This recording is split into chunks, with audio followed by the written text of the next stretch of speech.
Okay, in this episode, we're talking about how to display strings and how to display images. So let's make a load event and dim G as graphics. Let's do this quickly because you've seen it already. In the paint event, we're going to need 5 things. So dim text as string is equal to, let's do that for now. Dim font as new font. Dim string format as string format. Dim location as new point, and dim brush as solid brush as new solid. Actually, I think it was new brush. Actually, I think it works.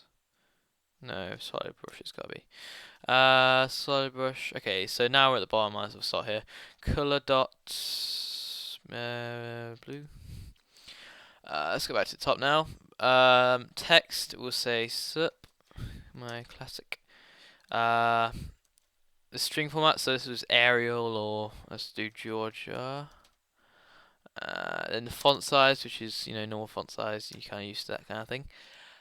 String format is equal to nothing, and then you do str format is equal to align. Dot alignment is equal to center, and string format dot alignment line alignment is equal to center. Now this will still go from left to right regardless of this. You just need it, I believe. I'm not 100% sure about that. Location's new point. Let's draw it 50-50 and brush there. So that's it. So you do g dot draw string, and text, and then font, and then brush, and then lock, and then str format. And that should draw the string in Georgia font size. Okay, I made a mistake here. That should be no. That was it. I done equals nothing to shut it up, as it were. But yeah, I need to make an object of it, obviously. And there are sup. This won't rub out because it's in the paint event, so we'll redraw it. It is rubbing out, just getting redrawn. So that's how you draw a font. Now, as I was saying earlier about screen resolutions, with font, you can you can do the location based on the font thing. One thing you can't do is the kind of size. It doesn't. The best way of doing this, I reckon, is to do times by a fraction.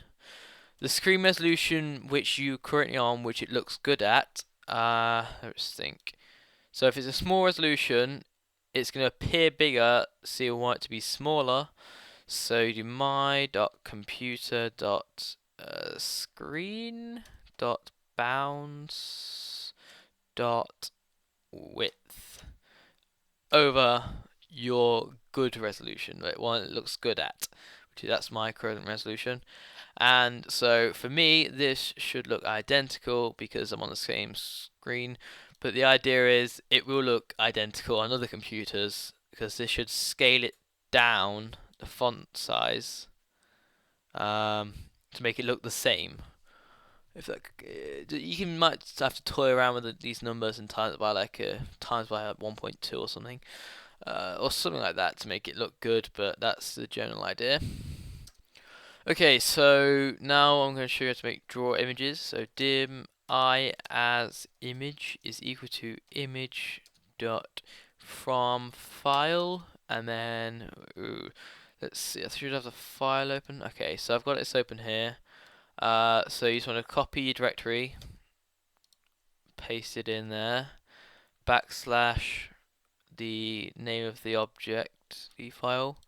So I'm just gonna copy this, and I believe it's a PNG. Yes, it is. Dot PNG, like that. And I don't know if you need another backslash. I don't think you do if it's a file. No. So that should work, and then you simply do g dot draw image, I and then a point.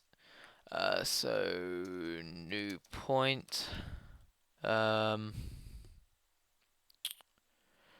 R&D times by 30. No, times by me dot width, and R&D times by me dot height. And we should get some funky stuff here. So this should just spam it whenever I resize the screen. I know I can make a um hmm. Trying to work out why it's not doing the first bit, if you know what I mean. Here, I don't know. As you can see here, as I delete them, it redraws.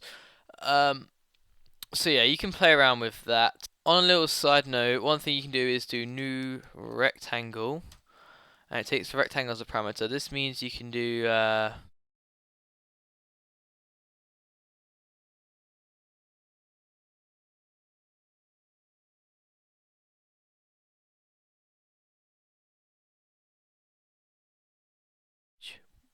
width and height. So this should actually skew the image in certain ways, like this. I really should do a better event than this, or like a timer. But yeah, that's how that works.